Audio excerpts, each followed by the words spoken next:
Welcome to the Creation Innovation Podcast. I'm your host, Elizabeth King. Together, we'll have conversations with incredible human beings who have taken their creative outlet and turned it into something innovative. From people leaving the corporate world to be 8-figure entrepreneurs to people who have created books, created a family, or just creating to have fun in the world. We are all in a journey to create something amazing in our lives, and I hope that you find some inspiration of your own here. This is the Creation Innovation Podcast.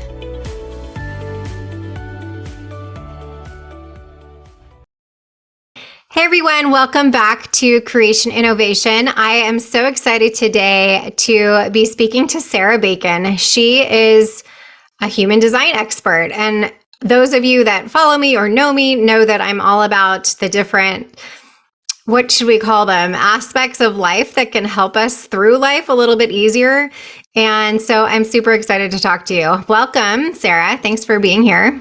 Thank you, Elizabeth. I'm so excited to be here too. Thank you. So how did you find, well, maybe we should back up to say, how long have you been an entrepreneur?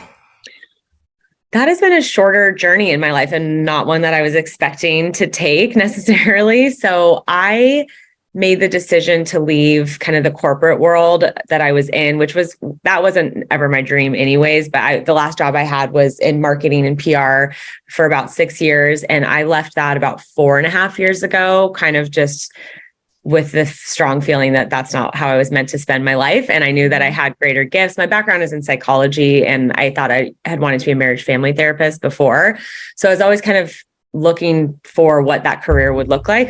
My heart and passion is towards helping people live these full and beautiful, healthy lives. And so, I just kind of hit a point where I was done with that job, but didn't really have a clear picture as to what that would look like. So for a while, I just sort of pieced together freelance jobs and part-time things. And meanwhile, I was just very actively searching for what that thing was. And so then I found human design through a podcast. I was listening. I've always been similar to you. Like I love the self-reflective, like the personality stuff, the psychology world. Like I'm all about that stuff. But obviously some systems or things resonate more than others. So Right. Enneagram was never one. I had a lot of friends who were like really into that. Astrology wasn't something that I necessarily used in my life. Mm-hmm. Interesting to me. But when I learned about human design, or I looked up mine, I guess I should say, I could not believe how much it resonated with me and how affirming it was and how spot on. And so the more I dug in, I just kept wanting to learn more and more. And then eventually just wanted to learn how to become a reader so I could teach people about their human design. So in a long answer to answer your question, that's kind of what led to starting a business around it with my best friend at the time. We created the brand High Def Humans, and it has taken some shifts since then. But I'd say that's probably what launched in my mind, what felt like my entrepreneurial phase of life was that. So that was during COVID. So 2.5 or almost 3 years. Oh my gosh. Yeah. 3 years in. I know timing in regards to that is all a blur in a lot of different ways, but I thank you for sharing that, because I feel like some people, they hesitate on, do I make that leap to being an entrepreneur, or do I keep in my safety little zone?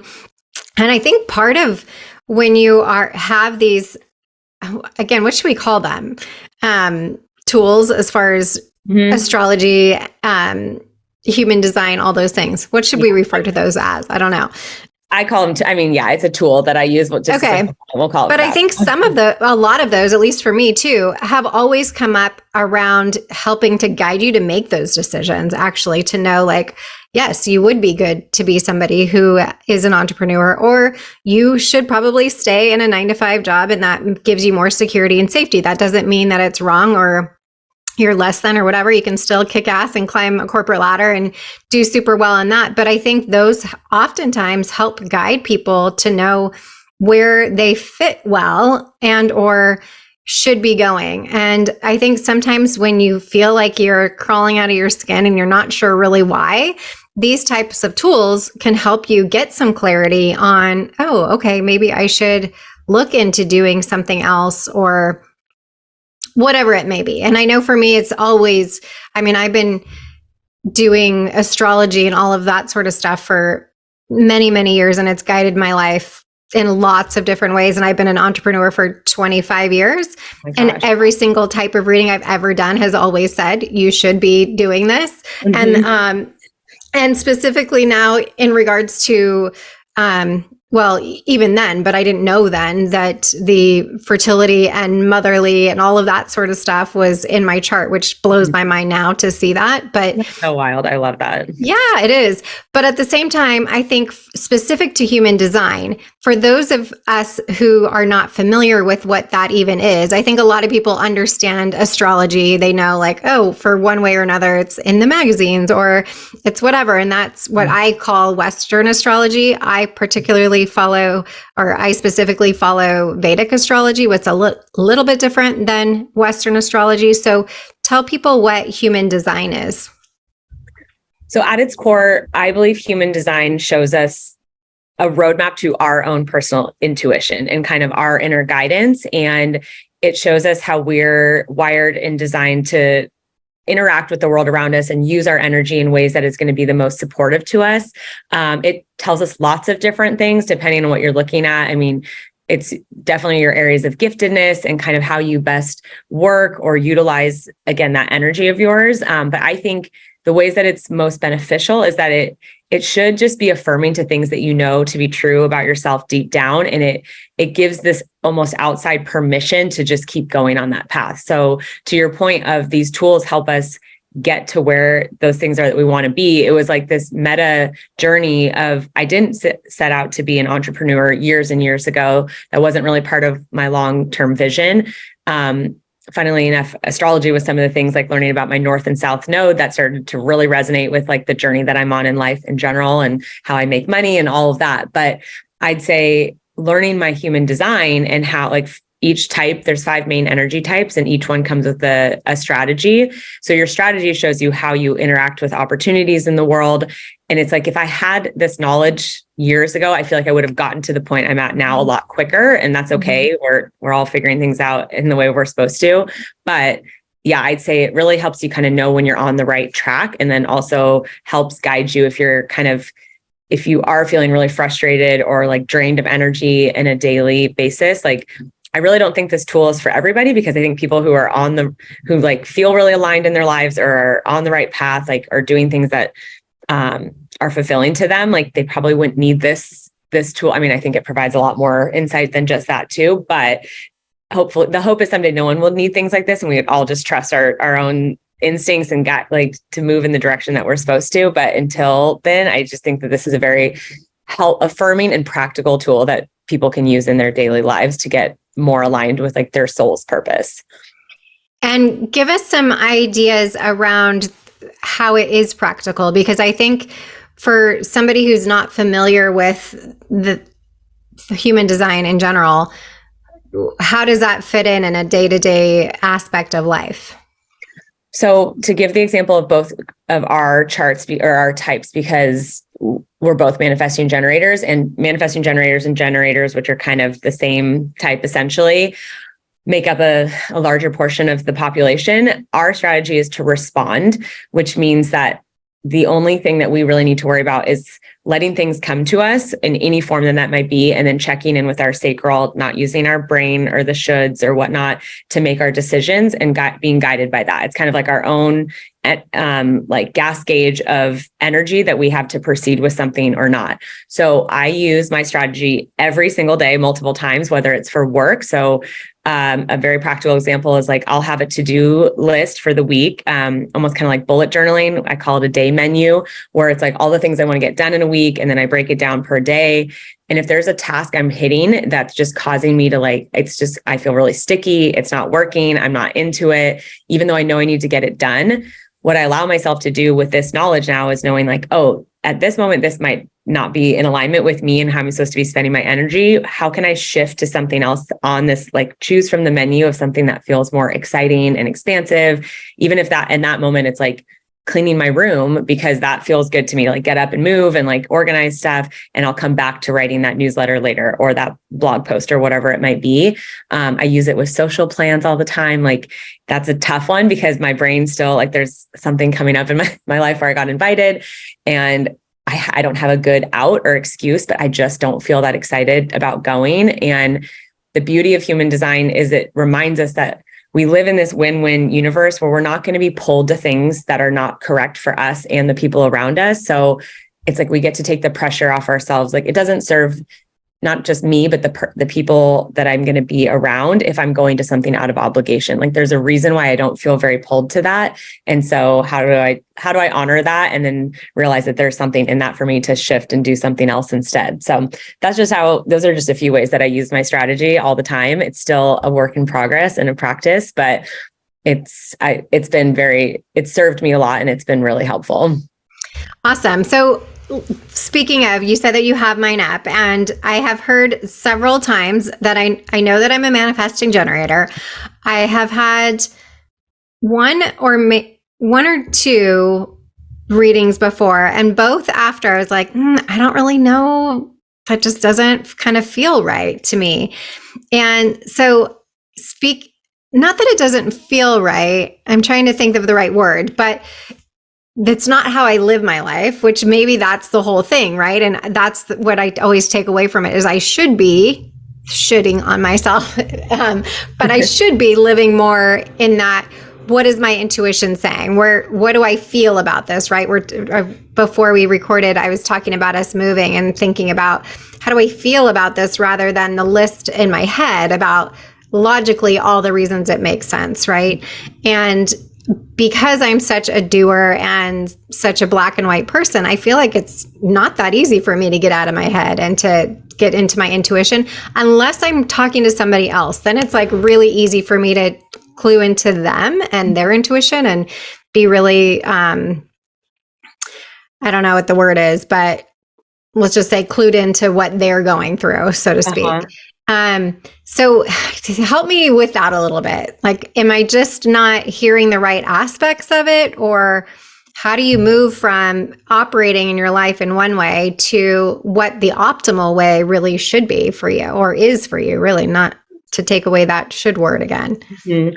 Well, it's interesting you say about tapping into other people's intuition, because this gets a little bit into possibly some of the centers on our body. So the energy centers, which are connected to the chakra system. So for instance, your splenic center, which is like your spleen, and that's our intuitive, like fear-based center. Yours is undefined, which just means that you aren't necessarily meant to like receive and respond to really quick intuitive hits. Like that's not necessarily how you'd make decisions, though with it being open, you might be then able to kind of sense into other people's or like kind of just read into what other people might be intuiting. You also have a completely open G center, that's where like the sense of self and personality lives, which just means that there's openness in that and that you can try on other people's ways of living or being. But the challenge can be sometimes that you don't have a clear sense of what you really like to do or don't like to do. And until that develops for yourself over time and you kind of learn what that is.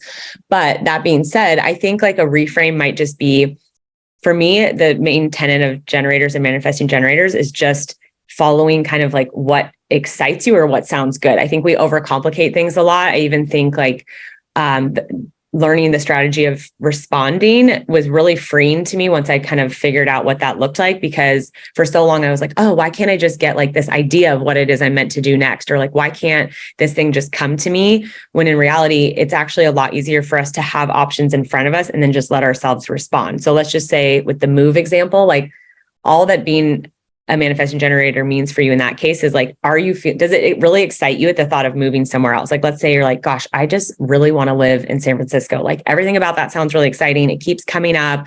I keep just picturing myself there. Like that would be your sacral guiding you to that location versus like the feeling. And this, I also think the not self of like, what are the things that cause you to kind of feel like frustrated or like stuck energy wise, like those are good indicators of things to remove from your life or your plate, so to speak.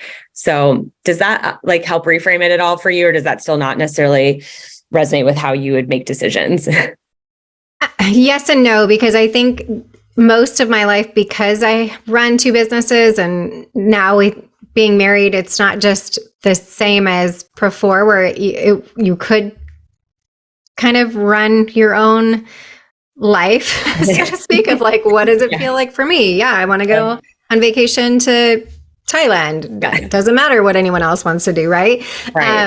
So I think I just have a hard time with translating that to all the things that do need to get done for business, all the things that do need to get done for life in general, having 3 kids and whatever, and a husband, and also feeling into, okay, where is my center leading me right now? Otherwise, I don't, so that's where I feel like I get torn of where's that time to just be versus like the things that need to get done, like you're saying, the blog and the newsletter and the invoicing and, just the stuff that has to be done, right? Even though we have teams that do all of that, it's still, as business owners, comes down to you as far as that needs to be approved or looked at or whatever, Absolutely. I think, that's for sure a point of resistance, I think, including myself, for a lot of people with human design, because it can be easy to hear the parts where it's like, just follow your joy and like do the easy things. While I believe on some deep level that actually, yes, we are meant to be living in a way that's in alignment with ourselves so that we're not constantly struggling or efforting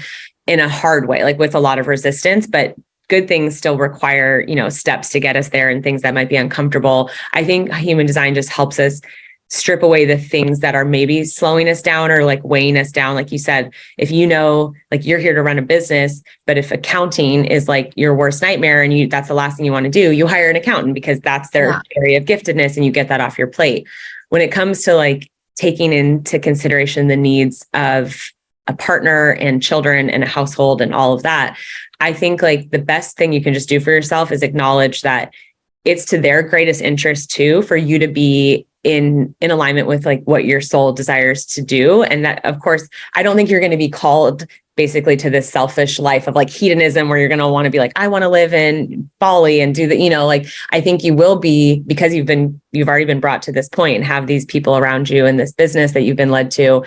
It's just a matter of kind of saying like, how can I add more things that either create more ease or joy, or I'm like following the things that I really love, because that's how you give yourself more energy and then get to gift that to the people around you too, when you're doing those things.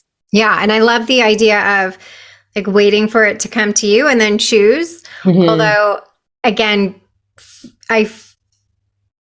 allowing that space, I guess, for that to happen is effort for me, because I feel like I'm so used to, again, doing and not allowing that. And I think part of that becomes the resistance, right? Because you're always doing and there's so much going on, and then that wears you down. And the reason you get worn down is because that's not your human design of how you should be showing up and living your life.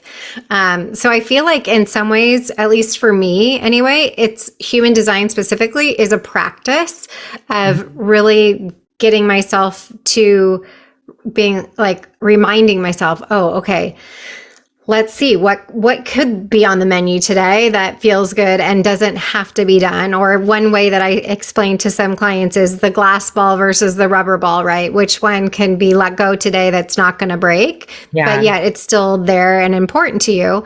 And allowing me, I should say, that space to just say, okay, I'm going to see what's here instead of constantly kind of creating and doing all the things all the time. Yeah. So I also think, because I resonate with what you're saying. So when I first learned about the responding thing, I'm like a doer. I want to know, I want to figure things out. I like have a general vision. So I'm like, how can I get there quicker? And so I do think you can use the responding strategy in a proactive way, in like a kind of narrowing things down for yourself. So like, yes, on the one hand, is it freeing to say like, oh, I don't have to worry about going out and making things happen. I get to just kind of say like, what feels like the next best step to me? Like, what in this moment, what am I led to next? Or what project sounds most exciting, and letting that be your answer.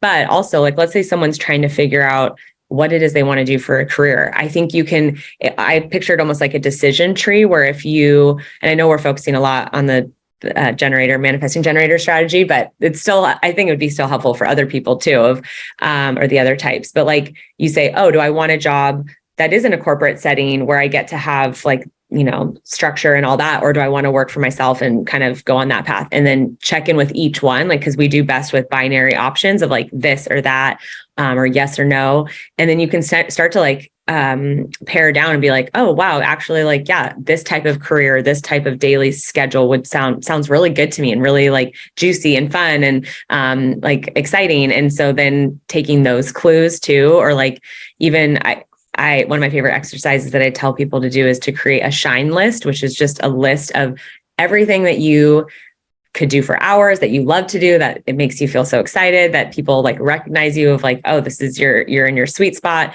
even if none of them are work related, like just what are those things? And then how can you add more of those into your life? Because doing that, there's a reason why you feel so bubbly about those things. Like that's your body's way of telling you, giving you little clues of kind of like, here's how you know you're on the right path, even if it's for things to do in your downtime. So those are just some ways to use it more proactively too, I think, rather than just waiting for things to come your way. And I like that because well, I'll speak for myself again in this regard, is being so busy and so much going on all the time, you kind of start to forget of what are the things that light you up, because the time is so taken by everything and everybody else, aside from what you want to do. I'm very fortunate that I love all things fertility and talking about that. And that happens to me be my job. So that lights me up every day.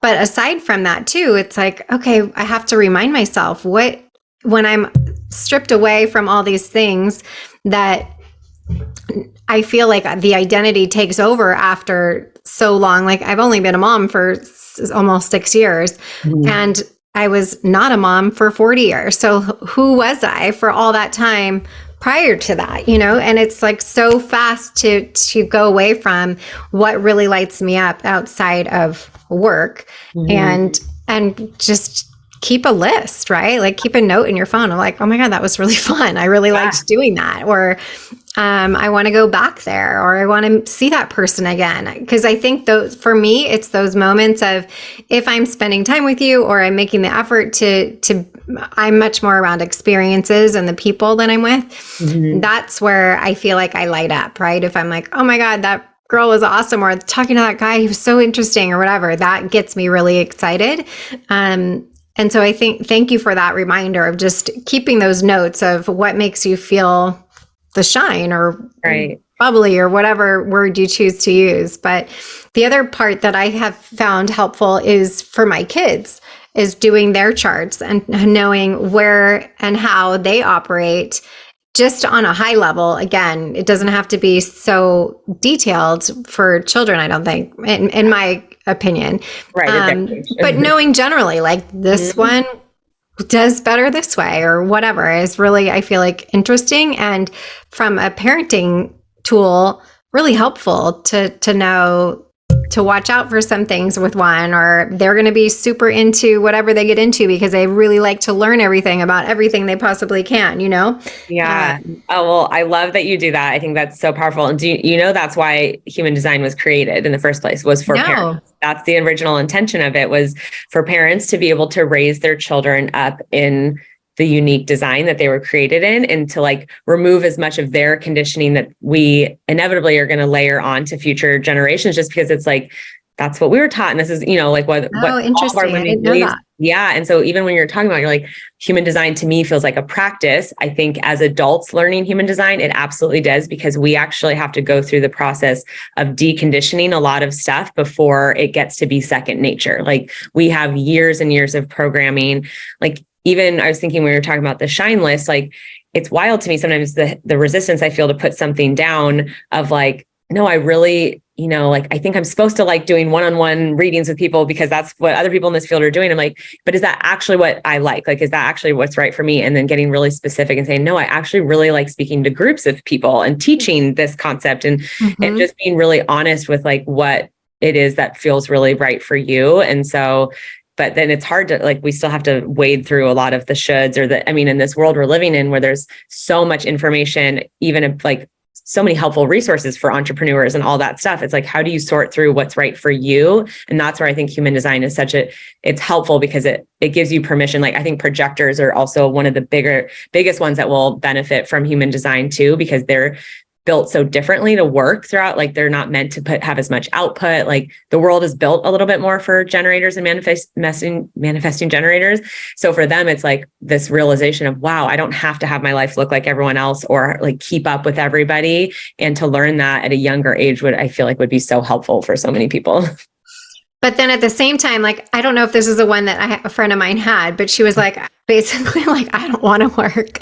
I am not meant to be working and whatever. She's like, so what do I do with that? I'm like, I don't know what you do with that, because obviously, well, not obviously, but most people do have to earn some type of living in order to be in the world. So yeah, but I think we're entering into a time where we're realizing like that there's so many avenues for making money or doing work that doesn't have to look like the traditional models. And so I actually really believe like if there is a desire deep down inside of you, that's not coming from if that's coming from a place of like laziness or like a situational time of life where it's like, no, I just want to, I don't know, whatever. But I think deep down, we all are we're designed and created to want to create and to put things back out into the world.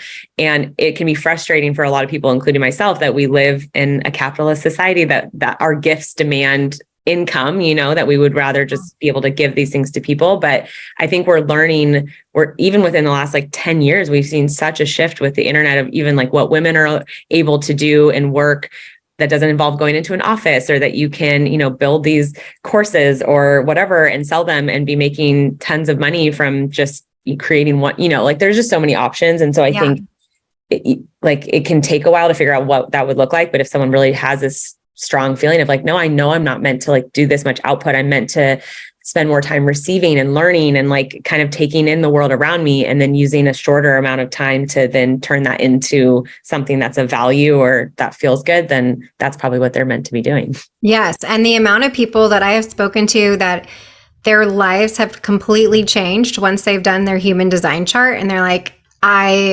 it flipped everything upside down and my life is amazing now. Oh, and they cool. are, doing what they love. They're making money. They're, they fell in love, all kinds of stories because of human design. And that, to me, that's amazing. Because, and again, I think that, for some people it's easier than not or whatever, but to see somebody who has that testimonial of how it's changed their life and that they follow it to a T because they know that it works so well for them is so cool. Yeah. And that's why I feel like, so do it, do your reading for a human design chart, see what it says for you, see if it resonates for you, and try the practice of living your life and see what starts to evolve and open up for you, because it really is crazy when you hear the stories of people that say everything just started to shift and fall into place when I started to live this way. Yeah. But I have another question. So oftentimes people will say, I'm a manifesting generator and a 5-1 or whatever else. What does that mean? What's that extension to the energy generator, type, manifesting, whatever? Yeah. So the three, I think the biggest things that people usually reference are their energy type, which is manifesting generator for you, their authority, which is how they make decisions. So yours, I believe, is emotional. You have emotional. So you would say like, I'm an emotional manifesting generator with like a 5-1 profile. So the profiles are the numbers. So there's 6 different numbers total, and each number kind of means something on its own. I'd say it's the closest thing to like your personality type.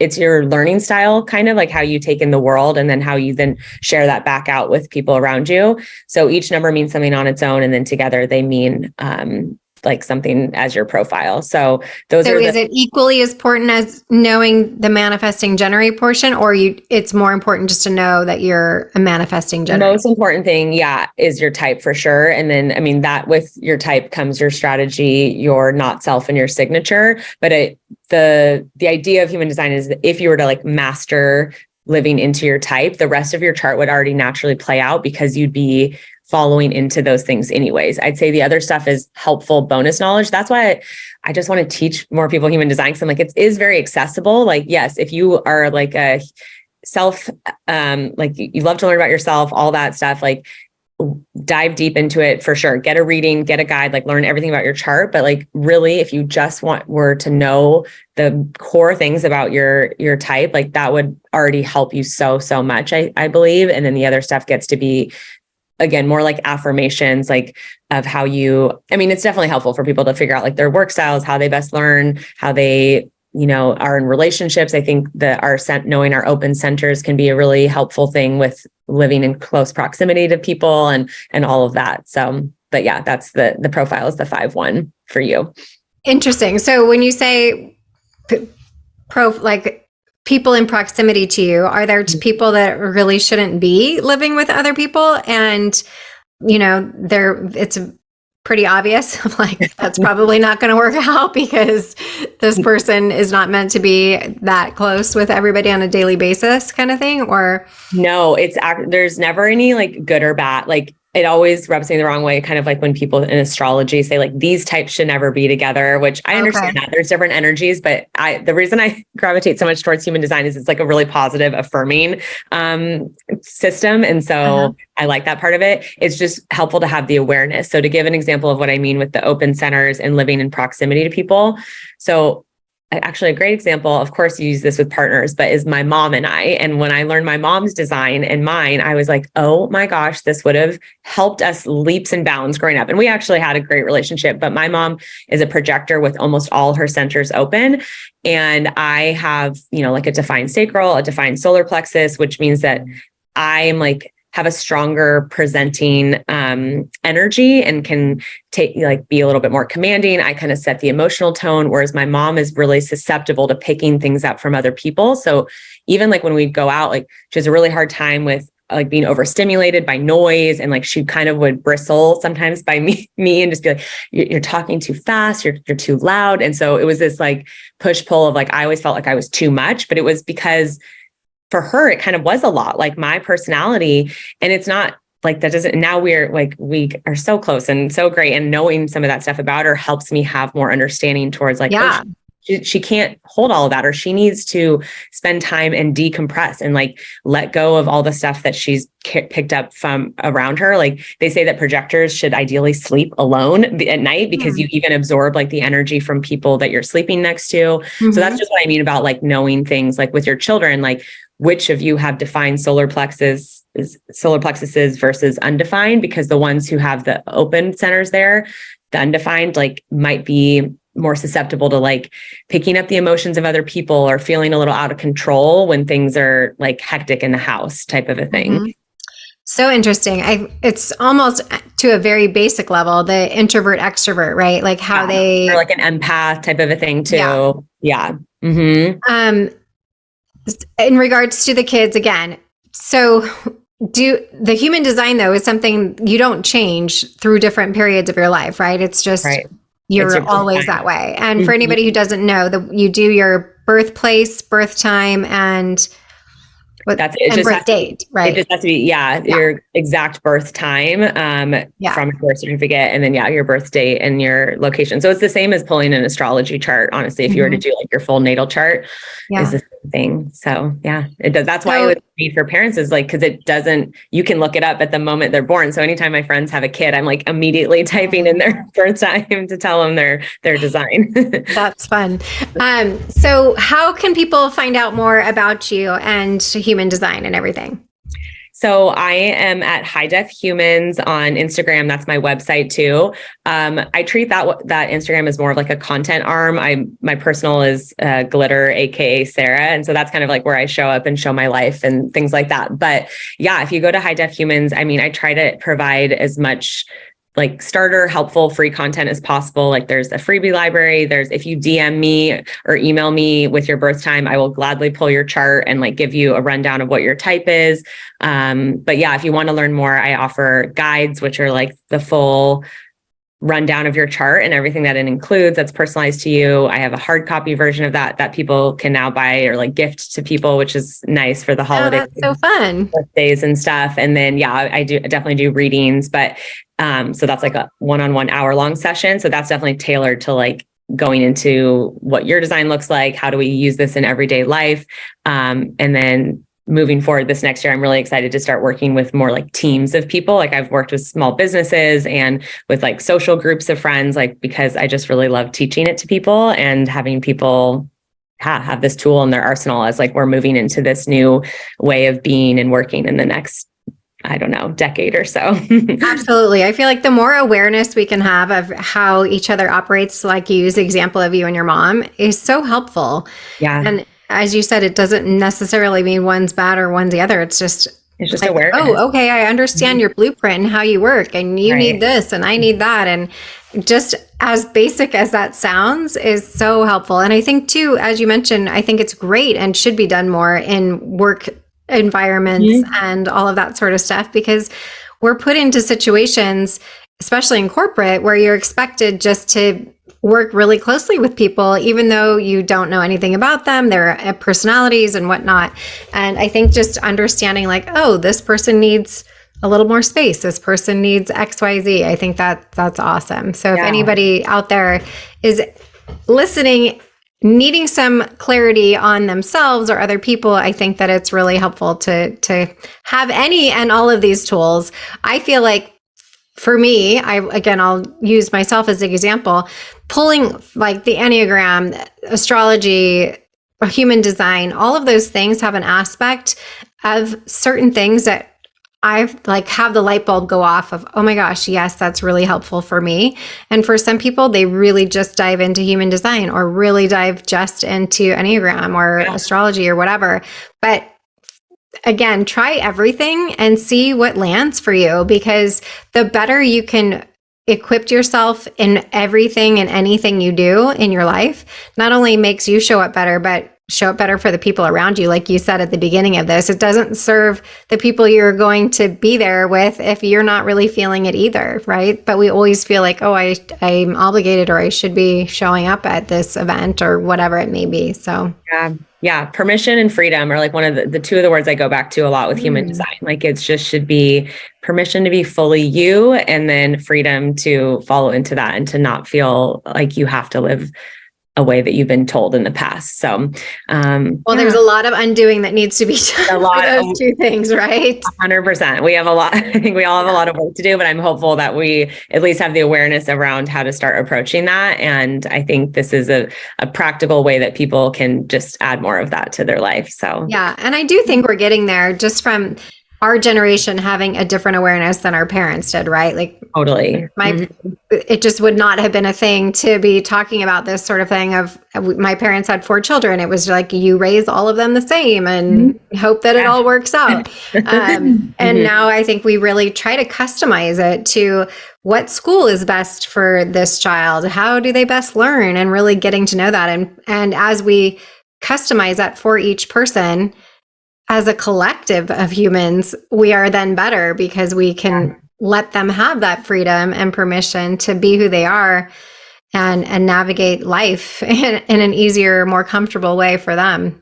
Right. And imagine business. I just think of like business owners using this knowledge to like best utilize the gifts of their employees too. Like it doesn't serve them to make everyone like work these like long hours and everyone has to do this or show up this way. It's like, no, you might be honoring this person's best tools and gifts by letting them work really early in the morning, but have the afternoons off, and, or like only work from home, or I just think that we're going to see more flexibility and fluidity with the way that work looks like, or businesses, and knowing this type of information.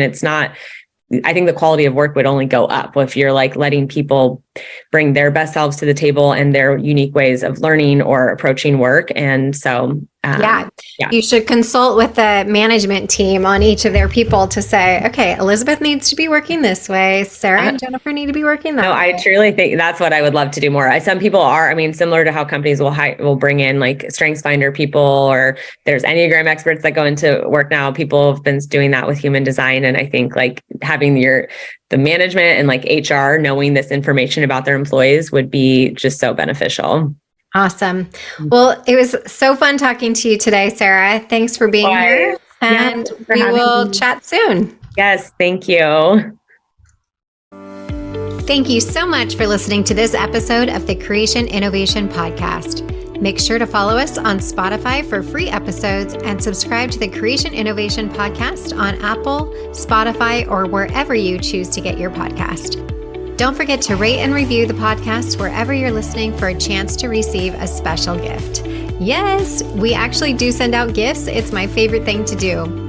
So visit us at elizabethking.com/creation innovation for more information on how to enter. Every review counts, and we are so grateful. You can follow me at the official Elizabeth King on Instagram or TikTok. Until next time.